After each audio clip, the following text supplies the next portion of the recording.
انسان کے پاس کوئی عذر نہیں ہے، بغیر عذر کے 3 جمعہ چھوڑ دیتا ہے، اللہ رب العالمین اس کے دل پر نفاق کی مہر لگا دیتا ہے۔ اور اس کے علاوہ متعدد روایات ہیں جن روایات سے معلوم ہوتا ہے کہ ایک انسان کو جمعہ کی نماز کے لیے انتہائی زیادہ اہتمام کرنا چاہیے، اور ایسا نہ ہو کہ ایک انسان بغیر عذر کے نماز چھوڑ دے۔ اور کس شخص کے لیے جمعہ کی نماز چھوڑنا جائز ہے یا ہم کہیں گے اسے عذر ہے، یہ کچھ باتیں پچھلی جمعہ کے خطبے میں آپ کے سامنے آئی تھی۔ بہرحال میں عرض یہ کر رہا تھا، اللہ رب العالمین فرماتا ہے یا ایھا الذین آمنوا اذا نودی للصلاة من یوم الجمعہ فاسعوا الی ذکر اللہ، تم دوڑ پڑو اللہ رب العالمین کے ذکر کی طرف۔ اور یہاں فسعوا سے کوئی یہ نہ سمجھے کہ دوڑ کر کے مسجد جانا ہے، بھاگ کر کے مسجد جانا ہے، نہیں، مراد یہ ہے کہ تمام تر مشغولیات کو چھوڑ کر کے مسجد کی طرف نکل پڑو، یہ مراد ہے۔ یہ مقصد نہیں ہے شریعت کا کہ ایک انسان جیسے اذان سنے اور پھر دوڑتے دوڑتے مسجد آئے، بلکہ اس سے رسول اللہ صلی اللہ علیہ وسلم نے منع فرمایا اذا اقیمت الصلاة فامشوا الى الصلاة وعلیکم السکینۃ والوقار، اے لوگوں جب نماز کے لیے اذان دی جائے، نماز قائم کی جائے تو تم ایک کام کرو، تم نماز کے لیے جاؤ اس حالت میں کہ تمہارے اوپر سکینت اور وقار طاری، انتہائی اطمینان کے ساتھ۔ یہ نہیں کہ جس طرح سے ہم تب تک بیٹھے رہتے ہیں،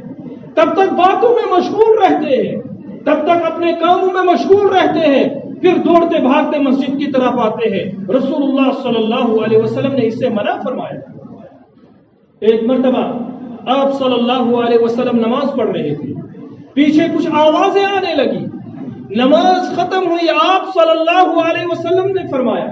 کہ یہ آوازیں کیا تھیں؟ صحابہ کرام رضوان اللہ علیہم اجمعین نے کہا یا رسول اللہ صلی اللہ علیہ وسلم، ہم نے سوچا ہمیں لیٹ ہو گیا، اس وجہ سے جلدی بھاگتے بھاگتے آئے۔ رسول اللہ صلی اللہ علیہ وسلم نے فرمایا نہیں، جب تم مسجد آؤ وعلیکم السکینۃ والوقار، انتہائی اطمینان کے ساتھ، اور آپ کو مسجد آنا، آپ اللہ سے باتیں کرنے کے لیے آ رہے ہیں، آپ اللہ رب العالمین سے ملاقات کرنے کے لیے آئے ہیں، تو اللہ رب العالمین سے جب باتیں کرنے ہوں، ان سے ملاقات کرنے کے لیے ایک انسان جائے تو اس کے اوپر انتہائی سکینت اور وقار اور سنجیدگی کے ساتھ وہ مسجد آنا چاہیے، یہ نہیں کہ تب تک بیٹھا رہے اور اس کے بعد دوڑتا بھاگتا مسجد کی طرف آئے۔ رسول اللہ صلی اللہ علیہ وسلم نے اس سے منع فرمایا۔ دوسری چیز جو میں نے پچھلے جمعہ کو بھی بتایا تھا وہ یہ کہ آپ کو معلوم ہے کہ مسجد پہلے آنا اس کا کتنا اجر عظیم ہے، اور بالخصوص جمعہ کے دن پہلے آنا۔ اور اس تعلق سے جو رسول اللہ صلی اللہ علیہ وسلم نے حدیث بیان فرمایا من اغتسل یوم الجمعة غسل الجنابة ثم راح في الساعة الأولى فكأنما قرب بدنا، جو سب سے پہلے آتا ہے، اور سب سے پہلے سے کیا مراد ہے ابھی میں انشاءاللہ اس کی وضاحت کروں گا۔ آپ صلی اللہ علیہ وسلم نے فرمایا اس کو اونٹ کی قربانی کی ثواب ملتا ہے۔ ایک انسان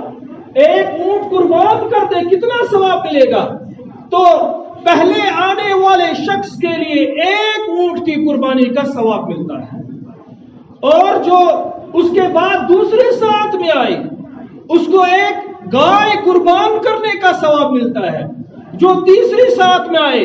اسے ایک بھیڑ قربان کرنے کا ثواب ملتا ہے، اور اس کے بعد چوتھے نمبر پر مرغی کا نمبر آتا ہے، ایک مرغی اللہ کے راستے میں دے دے اتنا ثواب اس کو ملتا ہے، اور چوتھا وہ شخص جو ایک انڈا اللہ رب العالمین کے راستے میں دے اس کو اتنا ثواب ملتا ہے۔ جہاں تک اس حدیث کو سمجھا، اس کا ایک جو مفہوم بیان کیا جاتا ہے وہ مفہوم صحیح نہیں ہے۔ وہ مفہوم یہ بیان کیا جاتا ہے کہ جمعہ کے دن سب سے پہلے جو آئے اسے اونٹ کی قربانی کا ثواب ملتا ہے، اور میں نے پہلے بھی کہا تھا کہ اگر خطبہ 1:15 بجے شروع ہوتا ہے، 12:30 بجے یا اس سے پہلے کوئی شخص مسجد کے اندر داخل ہوتا ہے، مسجد میں کوئی نہیں ہوتا ہے، مسجد میں کوئی نہیں ہوتا ہے، اور 12:30 بجے مثال کے طور پر کوئی شخص داخل ہوتا ہے، مسجد میں کوئی نہیں ہے، تو یہ نہیں کہہ سکتا ہے کہ اس کو اونٹ کی قربانی کا ثواب ملے اگرچہ مسجد میں کوئی بھی نہیں ہے۔ کیوں؟ کیونکہ حدیث کے اندر جو الفاظ استعمال کیے گئے ہیں وہ یہ کہ ثم راح فی الساعۃ الاولى، جو پہلی ساعت میں جائے، اور پہلی ساعت سے مراد طلوع شمس کے بعد، جب سورج طلوع ہوتا ہے، جمعہ کے دن جب سورج طلوع ہوتا ہے، طلوع ہونے کے بعد سے لے کر خطبے تک جو ٹائم ہے، خطبے تک مان لیجئے 5 گھنٹے، سردیوں میں تقریباً 5 گھنٹے کا ٹائم ہوتا ہے، 10-20 منٹ اوپر نیچے بھی ہو سکتے ہیں، خاص کر کے گرما کے موسم گرما میں۔ مان لیجئے آج طلوع شمس کے بعد سے لے کر کے جب تک خطبہ شروع ہو جائے تب تک ہم اس ٹائم کو 5 گھنٹوں میں تقسیم کر دیں، گویا کہ 5 گھنٹے۔ تو طلوع شمس کے بعد جو پہلے گھنٹے میں، مان لیجئے آج اگر 7:30 بجے طلوع شمس ہے، 7:30 سے لے کر 8:30 بجے تک پہلی ساعت ہے۔ اس ساعت میں اگر انسان مسجد کی طرف آئے اور یہاں پر بیٹھے، تلاوت کرے، عبادت کرے، اور پھر خطبہ جمعہ کا انتظار کرے، اس شخص نے، گویا کہ اس شخص نے اونٹ کی قربانی کا ثواب حاصل کیا۔ اور یہ ایک ہی آدمی نہیں، ایک بہت بڑی جماعت بھی داخل ہو سکتی ہے، اس 1 گھنٹے میں ایک بہت بڑی جماعت بھی داخل ہو سکتی ہے، 50 آدمی، 10 آدمی، 30 آدمی مسجد کے اندر داخل ہو سکتے ہیں۔ اور بالخصوص رمضان مبارک میں آپ نے دیکھا ہوگا بہت ساری مساجد میں یا وادی کی مساجد میں طلوع شمس کے بعد ہی سے لوگ انتظار کرتے رہتے ہیں تاکہ بعد میں ہمیں جگہ ملے یا نہ ملے۔ تو یہ مراد ہے ثم راح فی الساعۃ الاولى، یہ نہیں کہ جو مسجد کے اندر پہلی مرتبہ داخل یا پہلے سب سے پہلے داخل ہو جائے، سب سے پہلے اگر 12:30 بجے بھی داخل ہو جائے اس کو اونٹ کی قربانی کا ثواب نہیں ہے، بلکہ جیسے کہ میں نے کہا طلوع شمس کے بعد، آفتاب جب طلوع ہوتا ہے اس وقت سے لے کر کے خطبے تک جو ٹائم ہوتا ہے اس ٹائم کو 5 حصوں میں تقسیم کیا جائے۔ اگر 1-1 گھنٹے کا ٹائم آتا ہے، گویا کہ پہلے گھنٹے میں جتنے لوگ آئے انہیں اونٹ کی قربانی کا ثواب ملتا ہے، دوسرے گھنٹے میں جو لوگ آئے انہیں گائے کی قربانی کا ثواب ملتا ہے۔ اسی طرح سے رسول اللہ صلی اللہ علیہ وسلم نے یہ پوری حدیث